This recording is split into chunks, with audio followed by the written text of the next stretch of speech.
Си била еднаш една земја во која полињата се белееле. Биле полни со памук, тутун и афион, познати на секаде низ светот. Започнувам како приказка затоа што овој дел од историјата на Македонија денеска е токму тоа, само приказка. Македонија произведувала афион и опиум кој бил најсилен на светот. Дури и до ден денешен, земјите кои произведуваат опиум се уште не ја достигнале неговата јачина. Од давнина македонскиот опиум имал во просек 16% јачина. Најсилниот кинескиот или пак пакистанскиот денес имаат само околу 3%.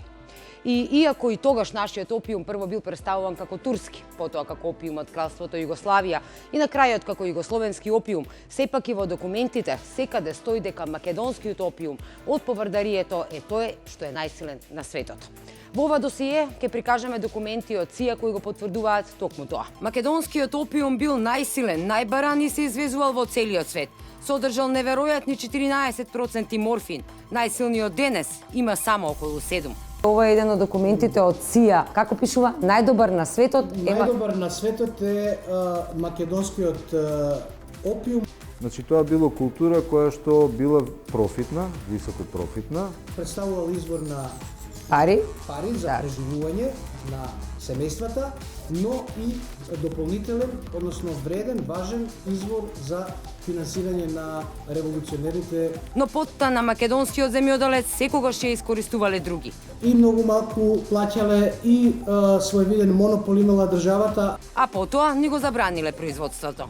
Влијание на некоја конвенција од Виена, а и под, колку што слушав, неофицијално и под американски притисок било тоа тогаш, да мора да се сузбие тоа производство. Без опиум Македонија велате како Франција без лозје, Америка без нафта.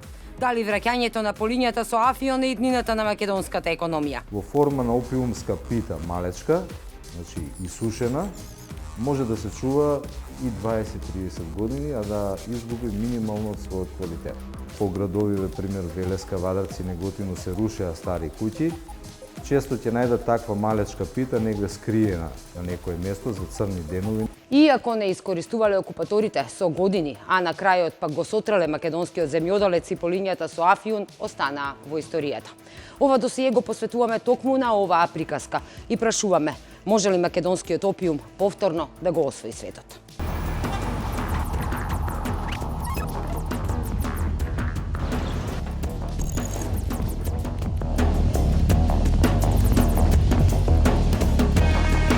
Афионот ни е и на грбот, гордо стои исправен, иако денеска неговото значење по младите генерации не го ни знаат. Не знаат дека во историјата македонците го чувале опиумот како суво злато, го нарекувале црно злато, затоа што парите тогаш во тоа време губеле вредност, а опиумот никогаш. Затоа имали парична вредност и по тоа колкава ти е питата со опиум дома значело колку си богат.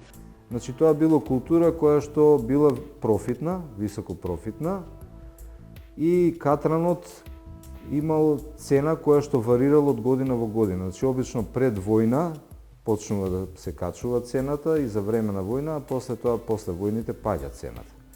Меѓутоа, тоа не сметало многу, заради тоа што во форма на опиумска пита малечка, значи исушена, може да се чува и 20-30 години, а да изгуби минимално од својот квалитет. Започнуваме со голите факти, кои што се заведени во архивите на Отоманската империја, но и на југословенските документи. Македонија во тоа време задоволувала 43% од побарувачката на легалната преработувачка индустрија за опиум во светот. Во рамките на Југославија, 80% од опиумот доаѓал токму од Македонија. Имал опиум и во некои други републики, но ни приближно квалитетен и силен како македонскиот опиум. Кога ни забраниле да го режеме афионот, еден светски експерт напишал: Македонија без опиум е исто како Франција без лозје, Америка без нафта. Но токму и тоа и се случило на Македонија. Францускиот ботаничар Емил Перо за време на својот престој во Скопје изјавил дека афионот од Јужна Србија во тоа време го дава најдобриот опиум во светот. Па не е ни чудно што бил толку многу баран и го извезувале во Франција, Германија и Швајцарија. Ова го потврдиле и документите од ЦИА. Во нивните документи јасно стои кој опиум е најсилен на светот. Особено повардарието било ценето како погодна почва за одгледување на афионот. Кавадарци и Тиквешијата како област каде што се одгледува афион со највисок степен на морфин во опиумот кој што се добивал од растението. И само да кажеме, ова не се рекла казала само муабет и ние имаме еден документ, вие го донесовте, ова е еден од документите од СИА, официјалните документи кои што сега се достапни, во кои што буквално се потврдува дека, како пишува, најдобар на светот. Најдобар на светот е македонскиот опиум, односно во контекст на државата административна со која што уредува одгледување, трговија понатаму југословенски. И често пати во ова меѓувоено време се изведувало од она што е изворно природно македонско согласно административна припадност дека македонскиот опиум е и југословенски опиум, доколку се разграничи дека историјата на одгледување на опиум во други делови на Југославија е речиси минорна и неспоредлива со одгледувањето на афионот, односно производството на опиумот во Македонија. Ни по количина, ни по квалитет. Ни по количина, ни по квалитет, ќе дојдеме до сознание дека токму не само историската граница на Македонија до поделбата во Букурешт, туку дека токму повардарието е почва дел, значи со полна легитимност и предаденост. Ова е документот на ЦИА кој што стана достапен за јавноста во 2011 година. И освен што во него стои дека најсилен на светот е македонскиот опиум, дури е и посочено дека Кавадар опиумот е тој опиум произведен во Кавадарци, е најсилниот со дури 16 единици морфиум во него. А дури е забележано во документот и дека во Македонија земјоделците вршеле вкрстување на две сорти на афион, опиумски афион, и добиле сосема нов вид на афиум, од каде во документот стои дека се добиле дури 21% морфиумски единици во него. Зоната на одгледување на опиумот во Југословенското царство опфаќало околу 14.000 хектари во 40 општини во Вардарската долина. Највисок процент на морфиум тогаш се одржал опиумот одгледуван во околината на Кавадарци, Струмица и Велес, додека малку посиромашен бил во регионот на Прилеп и Кочани. Македонија била позната исто по производството на така наречен опиумски афион.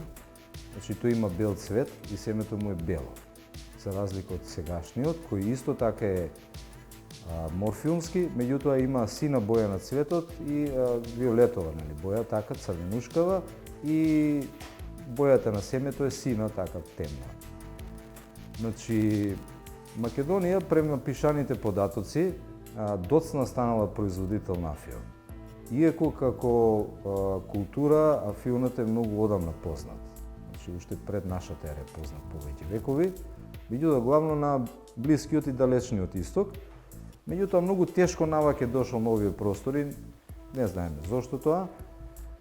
Првите пишани податоци малце се контрадикторни, значи според едни автори првото производство на опиумски афион е во Штип, а според други во Кавадарци, меѓутоа годините некако тука им се совпаѓаат. Околу 1840-30 година така наведуваат нешто. Па исто друго се поклопува дека е донесен од Мала Азија, и тоа е точно, значи на двете места. Сега кој попрв почнал, не се знае. Веројатно, инаку во Турција има град кој се вика Афион, градот се вика точно така, и тоа е во средината на Анадолија, баш така некако кажеме. И бидејќи теренот е карпест околу, има преовладува некои црни гранитни карпи и тврдината која што се вика Афион Карахисар, односно Афионова црна тврдина, која името го добила не од и опиумот е црн и катран, од него бојата на карпите е таква. Значи, таму веќе се неколку векови порано, значи почнало да се одгледува и таму не се знае кога точно. Веројатно е со доаѓањето на турците во Анадолија, значи со освојувањето, покорувањето на Византија од страна на Отоманската империја тогашна. И оттаму постепено се шири нагоре, према Европа. Значи на тој пат доаѓа и до нас и оди нагоре и дури стасува и до Германија, до горе. Поврзаноста на македонците со опиумот датира уште од пред новата ера. Се верува дека македонскиот крал Александар III Македонски во својот поход го распространил опиумот во тогашната Персиска империја и Индија, а се верува и дека самиот Александар го дал името на опиумот. Во 1882 година во Македонија биле произведувани 61.234 килограми опиум, кој што речиси во целост бил транспортиран во Велика Британија. Поради квалитетот и високите цени кои опиумот ги достигнувал во тоа време, отоманските власти дури го стимулирале неговото производство во Македонија. Македонскиот опиум бил користен и за фармацевските потреби на Соединетите Американски држави. Според австралиски весник од 3 мај 1917 година, македонскиот опиум после тутунот бил највредната суровина која што САД ја увезувале од Македонија. Во повеќе статии од тој период е споменат врвниот квалитет на македонскиот опиум. Првиот американски мултимилионер, Џон Џејкоб Астор, крумчерал опиум купен од Отоманската империја, во чии рамки тогаш била и Македонија, па не е исклучено дел од овој опиум да бил токму и македонски. И тоа го шверцувал на брод со име Macedonian, македонец. А познатиот фармацевски гигант Ла Рош пак уште од давнина соработувал со прекупците на македонски опиум. За ова ќе споменеме и подоцна во емисијата. Влијанијата на големите држави, влијанијата исто така, бидејќи во сферата на нелегалното е македонскиот опиум и опиумот воопшто, не смееме да ги заборавиме действувањата на тајните друштва, на масонските организации, кои што навистина, кога ќе се погледне која се личност светски позната во ова време била масон, припадник на одредена масонска ложа, секако дека и лични интереси, но и национални интереси влијаеле на некој начин да се фаворизираат политичките интереси на нациите, односно на државите, на кои не им одговарало создавање на македонска држава, односно признавање на македонската националност. Поврзано со тоа секако е и економијата, бидејќи како докажа из документацијата највреден под наводници југословенски производ македонски опиум во ова време носел големи приноси. Две верзии кружат за првиот афиум во Македонија. Годината е иста, 1835. Првата верзија е дека бил засаден во околината на Штип, а анегдотата вели дека афионските семиња биле донесени во цевките на пушка. Според другата верзија, како првиот гледувачи на афиум се споменуваат Абдул Хашан Халип и извесен Али Симон Заде, кои првото семе го засеале во Кавадарци. Вака постојат повеќе истражувања на оваа тема од историски аспект. Некаде во првата половина на 19 век се податоци дека е донесена културата на афионот во Македонија во Штипски крај, а постојат и истражувања дека еден војник од село Пепелиште од Кавадаречко, како анегдота, во цевка од пушка го донел афионот од Анадолија, каде што учествувал како војник во Отоманска империја, така да во Отоманска империја како феудална држава, како неразвиена индустријски, секако културата на афионот не била експлоатирана до тие мерки во кои што е познат, како што го нарековте, македонскиот опиум, опиумот кој што нели се добива од афионот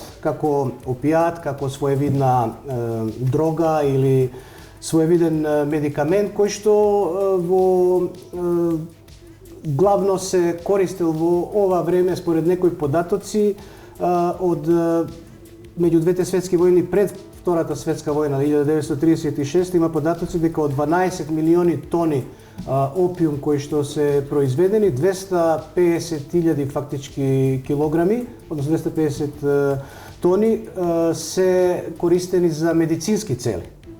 А останатиот дел по разни канали завршувал за некои нелегални, односно други видови на уживање на опиумот и односно алкалоидите кои што се добивале, најпознати, односно дроги кои што се користеле. Веста за оваа чудна билка брзо се проширила низ Македонија, па долините на Тиквеш и Рајац побелеле од огромните полиња со цветови.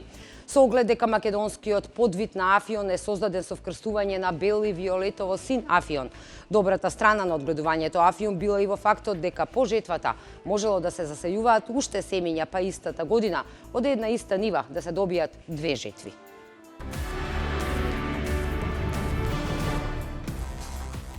Првите статистички податоци покажуваат дека во 1880 година во долината на реката Вардар се произвеле 70 тони, а во 1893 година производството на опиум достигнало 79 тони сиров опиум.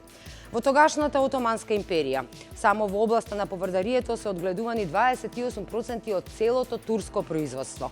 Австриските шпиони дури забележале дека секогаш кога Турција се подготвувала за војна, се зголемувала побарувачката за опиум, цената вртоглаво растела. Така се знаело дека Турција се спрема за војна. А пушењето на опиум било покарактеристично во години кога Турската империја водела војни и слични работи, и практично многу од трошењето на опиумот било во тој смисол, за смирување и за уживање, но и за смирување. Наоѓајќи погодно подрачје тука, Афионот слично на малоазиското во Анадолија, во тој дел, и тој почнува да се шири, овдека постепено, и практично низ целото поврдарие се расширува, инаку Афионот бара топла клима и практично крајниот ареал негдека тука му е Скопје. Нагоре над Скопје веќе тој може да успева, меѓутоа процентот на алкалоиди, особено морфиумот, во многу се намалува. Афионот се собира од страна на искусни берачи, така наречени афионџии. И ден денеска нема замена во машина за афионџиите. Тие со остри сечива го обрежувале чашките Афион. Секоја земја имала посебен нож и посебен начин на засекување, така и до ден денеска. Во Македонија се правеле вертикални резови на чашката. Во Индија чашките се засекуваат исправно, а во Авганистан закосено. Од зарежаните чашки истекнува млечно бел сок, тој потоа се згручува и почнува да потемнува. Следното утро со посебно ноже се строжи на собраната смола и се става во метална канта која е врзана за појасот на берачот. Се остава на пробив за да се исуши. Ова е сиров опиум. Речиси сите македонски куки во тоа време имале ваква пита опиум, а по неа се мерело и богатството на фамилијата.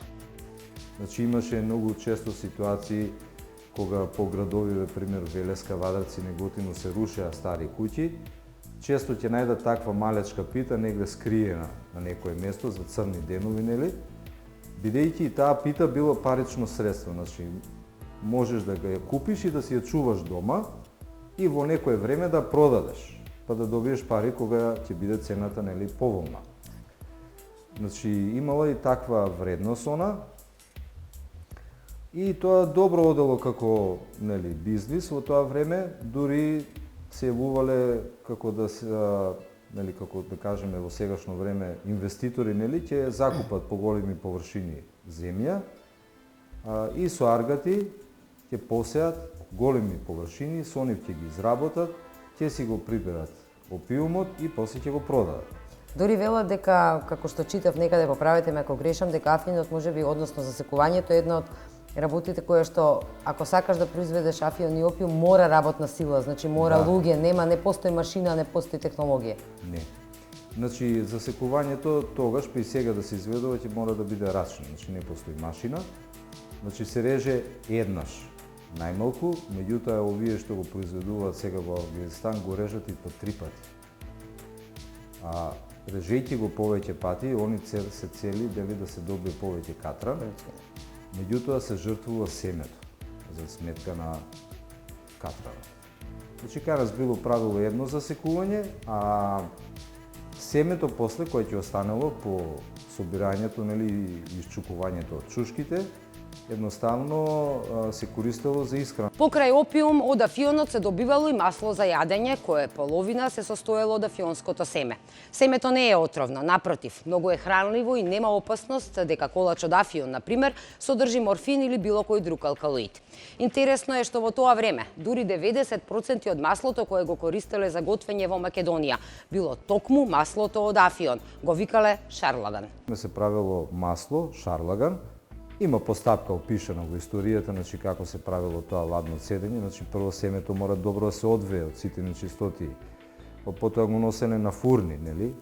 Во големи тепсии да се потпече, потоа го носеле на мелење во воденици и после одело на преса на цедење, нели? Отприлика така во процесот и после тоа се продало. Значи во Македонија до 1941 година повеќе, ако не и исцело, за консумација зејтин се користел шарлаган, односно зејтин од афионово, да.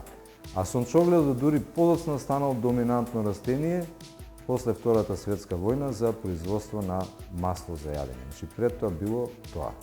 Чашките кои остануваат по вадењето на семето и понатаму имаат мала количина на опиум. Порано во селата се вареле афионовите чашки во вода. Добиениот црвеникав чај им се давал на немирните, болежливи или плачливи деца, за да им помине стомачната болка или пак едноставно да се успијат. И ова действувало. Интересно е што во тоа време е забележано дека за разлика од Кина или Турција, кои што били исто така производители на опиум, во Македонија немало зависници од опиум помеѓу произведувачите.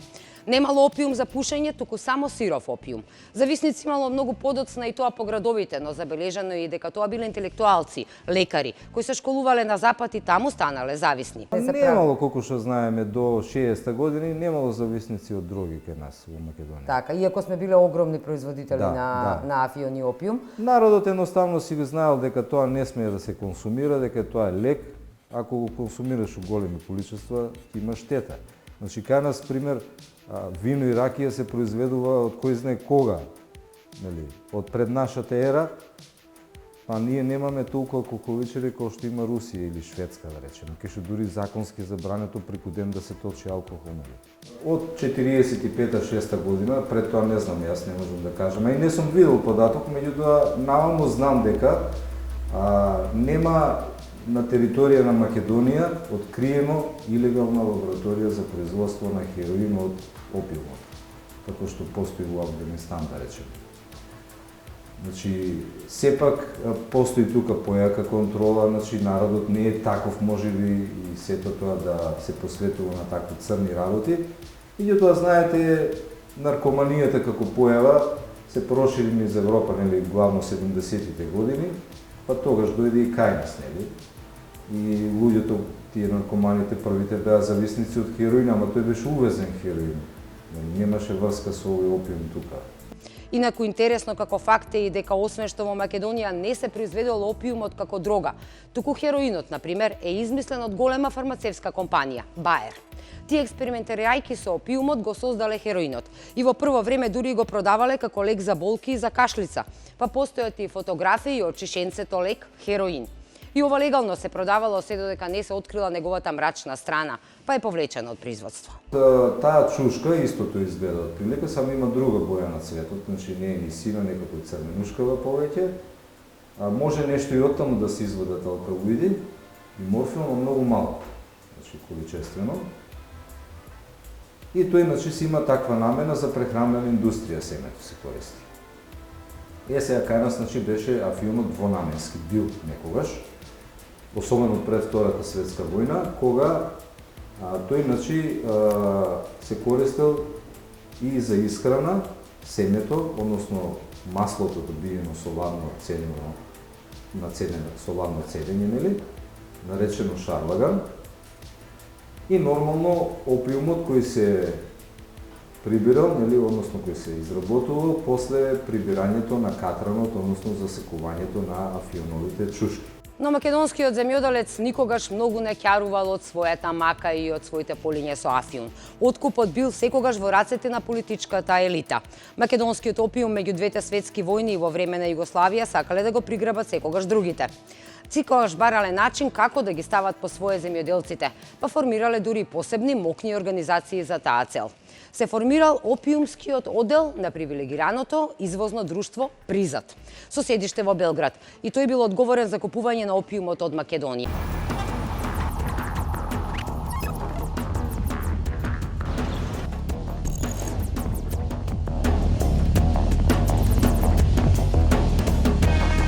Според тврдењето на Софискиот весник Македонија, целта била да се стави во рацете на државата, па според нив и нивните одлуки, опиумот, цел опиум кој бил произведен во Македонија, имал пазарна вредност од 80 милиони динари во тоа време, а на македонските земјоделци им се плаќало само 2 милиони. Призат одредил фиксен надомест за опиумот од 200 динари за килограм, при што штипските производители тогаш биле принудени да ги продаваат своите производи на околните пазари, и тоа значително под цената. Буквално се експлоатирала и злоупотребувала маката на македонскиот земјоделец. Со доаѓањето на Милан Стојадиновиќ во Призат се чинело дека ќе се промени ситуацијата. Тој ветил на производителите дека ќе им плаќа по 20 динари по процент на морфин во опиумот. Но тогаш почнале да лажат и да се го поценуваат квалитетниот опиум од Македонија. Дури и надалеку познатиот тиквешки афион се обезвреднувал, па наводно имал само 10% морфин. Главен за лажната и аматерска проценка на квалитетот на македонскиот опиум бил известен Раја Туцаковиќ, член на Белградската централа на Призат. Влијание имаше во овој период, имала привилегираното извозно друштво или Призат, кое што со представништва од централата во Белград, со представништво во Скопје, на секој начин се обидувала да го злоупотреби трудот на македонскиот селенец за сметка на тоа да се збогати, да добие поголем принос, па така во некои нереални размери било злоупотребувано трудот на македонците. Покрај политичка, односно национална обесправеност во ова време, македонскиот човек, македонскиот селенец на сите начини се обидувале властите да го на некој начин оддалечат и од реалната материјална сатисфакција од тоа што се занимавал, речиси цела година. Многу малку им плаќале на трудот на земјоделците, бидејќи мачна е работата. И многу малку плаќале и своевиден монопол имала државата, а во многу случаи е забележено и правење на измами на производителите на опиумот со лажни прикажувања дека иако е најдобар опиум во светот, не содржи доволен број на морфински единици, па со тоа му се намалува цената.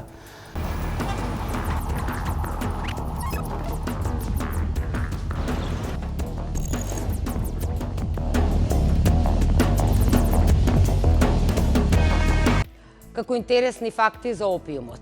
Парацелзус, почеток на 16-тиот век, го нарекол опиумот камен на бесмртноста. Вела дека го користел редовно и дека всушност тој дал рецепт за изработка на тинктура од опиумот. Лекарите со задоволство го прифатиле неговиот лек, кој бил во капки, а бил благотворен за болки, тежок облик на грчеви, упорна кашлица, неухранетост, душевно расстройство и многу други. Лекот е препишуван и станува редовен придружник и на многу славни лица. Малку е познато дека Томас Џеферсон, третиот американски претседател, творецот на Декларацијата за независност, на имотот свој во Вирџинија одгледувал опиумски афион. Историчарите утврдиле дека тој го потребувал за здравје се до својата смрт.